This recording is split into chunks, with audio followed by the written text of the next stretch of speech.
Praise the Lord everyone. Bible reading in 6 months. Day 99 April 9th. సామెతల గ్రంథం 16వ అధ్యాయం నుండి చదువుకుందాం. హృదయాలోచనలు మనుషుని వశము. చక్కని ప్రత్యుత్తరమిచ్చుటకు యెహోవా వలన కలుగును. ఒకరి నడతలన్నయు వాని దృష్టికి నిర్దోషములుగా కనబడును.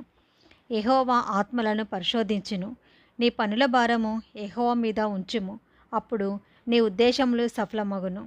యెహోవా ప్రతి వస్తువును దాని పని నిమిత్తము కలుగజేశాను. నాశన దినమునకు ఆయన భక్తిహీనులను కలుగజేశాను. గర్వహృదయులందరూ యెహోవాకు హేయులు. నిశ్చయముగా వారు శిక్ష నొందుదురు.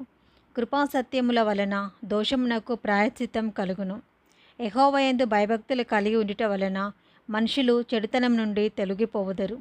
ఒకని ప్రవర్తన యెహోవాకు ప్రీతికరమగునప్పుడు ఆయన వాని శత్రువులను సహా వానికి మిత్రులుగా చేయును. అన్యాయం చేత కలిగిన గొప్ప వచ్చుబడి కంటే నీతితో కూడిన కొంచెమే శ్రేష్టము. ఒకడు తాను చేయబోవున్నది హృదయంలో యోచించుకొనును. యెహోవా వాని నడతను స్థిరపరచును. దేవోక్తి పలుకుట రాజవశము. న్యాయము విధించుటయందు అతని మాట న్యాయము తప్పదు. న్యాయమైన త్రాసును తునికరాలును యెహోవా యొక్క ఏర్పాటులు. సంచిలోని గుండ్లన్నీయు ఆయన నియమించెను.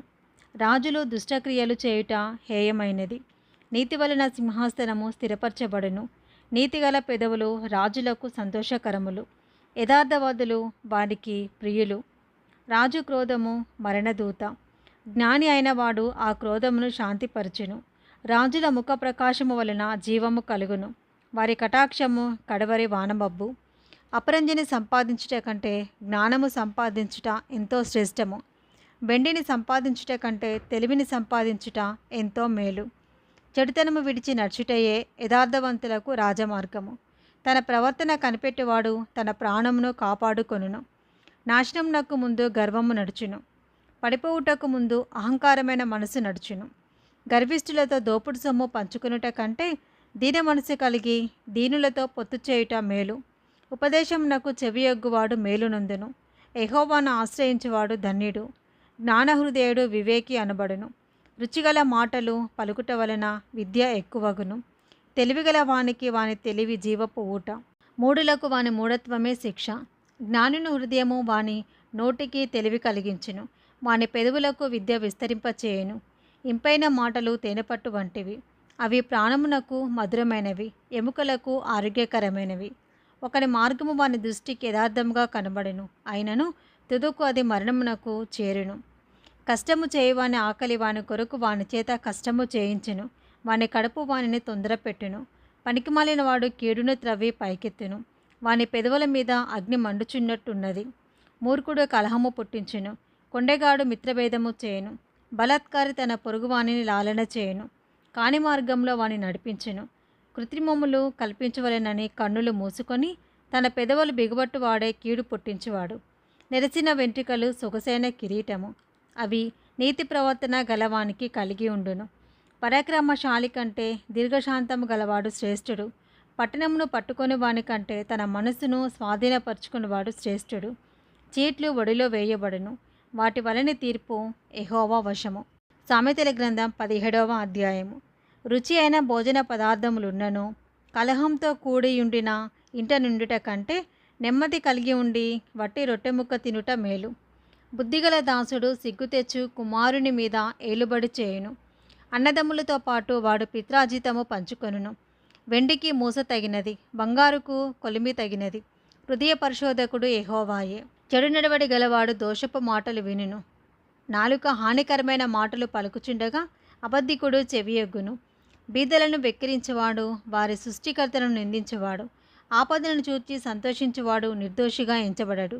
కుమారులు వృద్ధులకు కిరీటము, తండ్రులే కుమారులకు అలంకారము. అహంకారముగా మాట్లాడుట బుద్ధిలేని వారికి తగదు. అబద్ధమాడుట అధిపతికి బొత్తిగా తగదు. లంచము దృష్టికి మాణిక్యం వలె ఉండును. అటివాడు ఏమి చేస్తున్నను దానిలో యుక్తిగా ప్రవర్తించును. ప్రేమను వృద్ధి చేయగోరువాడు తప్పిదములు దాచిపెట్టును. జరిగిన సంగతి మాటిమాటికి ఎత్తువాడు మిత్రభేదము చేయును. బుద్ధిహీనునికి 100 దెబ్బలు నాటునంత కంటే బుద్ధిమంతునికి ఒక గద్దింపు మాట లోతుగా నాటును. తిరుగుబాటు చేయవాడు కీడు చేయుటే కోరును. అటి వాని వెంట క్రూరదూత పంపబడును. పిల్లలను పోగొట్టుకొనిన ఎలుగుబంటిని ఎదుర్కొనవచ్చును, కానీ మూర్ఖపు పనులు చేయుచున్న మూర్ఖుని ఎదుర్కొనరాదు. మేలుకు ప్రతిగా కీడు చేయవాని ఇంట నుండి కీడు తొలగిపోదు. కలహారంభము నీటిగట్టున పుట్టు ఊట. వివాదము అధికము కాకమునుపే దాన్ని విడిచిపెట్టుము. దుష్టులు నిర్దోషులను తీర్పు తీర్చువాడు, నీతిమంతులు దోషులను తీర్పు తీర్చువాడు, వీరిద్దరును యెహోవాకు హేయులు. బుద్ధిహీనుని చేతిలో జ్ఞానం సంపాదించుటకు సొమ్ముండనేలా, వానికి బుద్ధి లేదు కదా. నిజమైన స్నేహితుడు విడవక ప్రేమించును, దుర్దశలో అటువాడు సహోదరుడుగా ఉండును. తన పొరుగువానికి జామీను ఉండి పూటపడువాడు తెలివి మాలినవాడు, కలహప్రియుడు దుర్మార్గప్రియుడు. తన వాక్యంలు ఎత్తు చేయవాడు నాశనము వెదకువాడు, కుటిలవర్తనుడు మేలు పొందడు. మూర్ఖముగా మాట్లాడేవాడు కీడులో పడును, బుద్ధిహీనుని కనిన వానికి వ్యసనము కలుగును. తెలివిలేని వాని తండ్రికి సంతోషము లేదు. సంతోషము గల మనసు ఆరోగ్యకరము, నలిగిన మనసు ఎముకలకు ఎండిపోచేయును. న్యాయవిధులను చెరుపుటకై దుష్టుడు ఒడిలో నుండి లంచము పుచ్చుకొనును. జ్ఞానము వివేకము గలవానెదుటనే ఉన్నది. బుద్ధిహీనుని కన్నులు బూదిగంతములలో ఉండును. బుద్ధిహీనుడగు కుమారుడు తన తండ్రికి దుఃఖము తెచ్చును, తన్ను కనిన దానికి అటువాడు బాధ కలగచేయును. నీతిమంతులను దండించుట న్యాయము కాదు, అది వారి యథార్థతను బట్టి మంచివారిని హతము చేయుటే. మితముగా మాట్లాడవాడు తెలివిగలవాడు, శాంతగుణము కలవాడు వివేకము గలవాడు. ఒకడు మూఢుడైనను మౌనంగా నుండి నడల జ్ఞాని అని ఎంచబడును, అట్టివాడు పెదవులు మూసికొనగా వాడు వివేకి అని ఎంచబడును. ఇది ఈరోజు భాగం అండి. Praise the lord.